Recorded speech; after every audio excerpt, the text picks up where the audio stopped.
मुख्यमंत्री माझी लाडकी बहीण या योजनेचा महिलांना लाभ घेता यावा याकरिता भाजप युवा मोर्चाचे अध्यक्ष सूरज दळवी यांच्या वतीने मोफत अर्ज भरणे या उपक्रमाचं आयोजन करण्यात आलं होतं। भाजप युवा मोर्चाचे अध्यक्ष सूरज दळवी यांच्या वाढदिवसानिमित्त खरं तर हा मानपाडा परिसरामध्ये उपक्रम आयोजित करण्यात आला होता। मुख्यमंत्री लाडकी बहीण योजना तसेच नवीन मतदार नोंदणी तसेच मतदार नोंदणीमध्ये दुरुस्ती शिबिर भाजप युवा मोर्चाचे अध्यक्ष सूरज दळवी यांच्या कार्यालयामध्ये आयोजित करण्यात आलं होतं। या शिबिराचं उद्घाटन भारतीय जनता पार्टीचे ठाणे शहर जिल्हा अध्यक्ष संजय वाघुले यांच्या हस्ते करण्यात आले।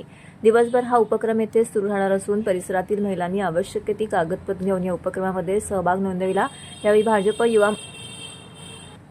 भाजप युवा मोर्चाचे अध्यक्ष सूरज दळवी, हेमंत म्हात्रे, जितेंद्र मडवी तसेच जीवदानी प्रतिष्ठान मंडळाचे कार्यकर्ते व पदाधिकारी येथे उपस्थित होते।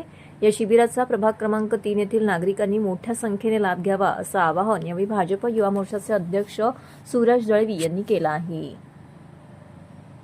योजना लोकांपर्यंत पोहोचाव्यात म्हणून आयोजन केले। ठाणे शहराचे अध्यक्ष संजय वाघुळे साहेब, आमदार केळकर साहेब, आमदार डावकरे साहेब यांच्या मार्गदर्शनाखाली साहेबांनी आम्हाला वाढदिवस सर्व युवकांना सांगितलं की वाढदिवस तुम्ही केक न कटिंग करता, बॅनरबाजी न हे करता की कोणाला तरी आपल्याला आपल्या गावाला आपल्या वॉर्डाला काहीतरी देणं बनतं, काहीतरी असे उपक्रम तेव्हा जेणेकरून आपल्या मुख्यमंत्री असू, नरेंद्र मोदींचे उपक्रम योजना असू त्या राबवण्याचा उपक्रम आम्ही चालू केलेला आहे। येत्या पुढच्या 15 दिवसात लाडकी बहीण योजना, मुख्यमंत्री लाडकी बहीण योजना ही आम्ही अनेक वॉर्डांमध्ये करण्याचं आम्ही ध्येय ठेवलेलं आहे। 2 दिवस शिबिर झाले, आता किती नोंदणी झाले? काल आमच्या किमान 350च्या वर नोंदण्या झालेल्या आहेत। आज 400-500 अजून नोंदण्या होतील। परिसरातील नागरिकांना काय आवाहन करताय?